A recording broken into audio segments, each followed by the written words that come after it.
Est-ce que vous êtes bon en manipulation, vous?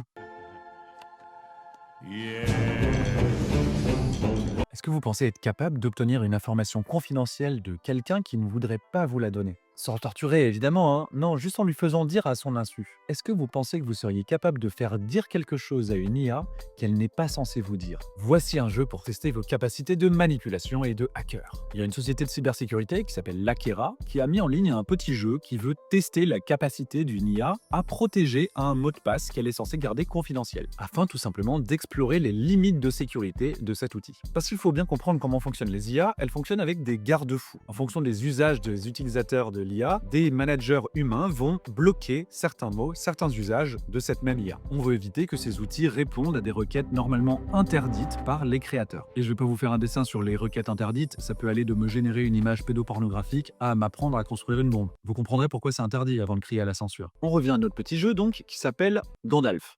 Et le principe est simple, le jeu se décline en 8 niveaux. On vous met face donc à une conversation avec une IA, et niveau 1, c'est très facile. Franchement, niveau 1, vous avez juste à insister un petit peu, à jouer sur les mots, et l'IA vous crache le morceau, elle vous donne le mot de passe. Niveau 2, c'est déjà un petit peu plus dur. Faut commencer à la manipuler un petit peu. Elle résiste. Et c'est comme ça de plus en plus restrictif, contrôlé jusqu'au niveau 8. Le niveau 8, les développeurs eux-mêmes disent qu'ils n'arrivent pas à faire cracher le morceau à l'IA. Et ces niveaux sont très représentatifs de l'évolution de la sécurité qu'il y a eu ces dernières années sur ces outils d'IA. Au tout début de ChatGPT, on pouvait lui faire rédiger un mail d'arnaque, un mail de phishing très facilement. Aujourd'hui, sur ChatGPT 5, essayez de lui faire rédiger un mail d'arnaque. C'est beaucoup plus compliqué, c'est beaucoup plus contrôlé. Censuré, oui, censuré, si vous voulez. Avec le temps, les outils se sont vachement adaptés pour contrer les usages malveillants. Sauf que les usages malveillants ne s'arrêtent pas. Du coup, c'est la course, en permanence. Et on va pas se mentir, généralement, les usages malveillants ont un petit coup d'avance sur la loi. Pourquoi je fais ça avec mes mains, moi? Je sais pas. Ah si, c'est le malveillant qui a un petit peu d'avance sur la loi. Et même si le voleur aura techniquement toujours un peu d'avance sur le policier, ça fait plaisir de constater, notamment par ce mini-jeu, que la sécurité avance et que l'usage est de plus en plus contrôlé, réglementé, cadré. Ce qui est une bonne chose, encore une fois.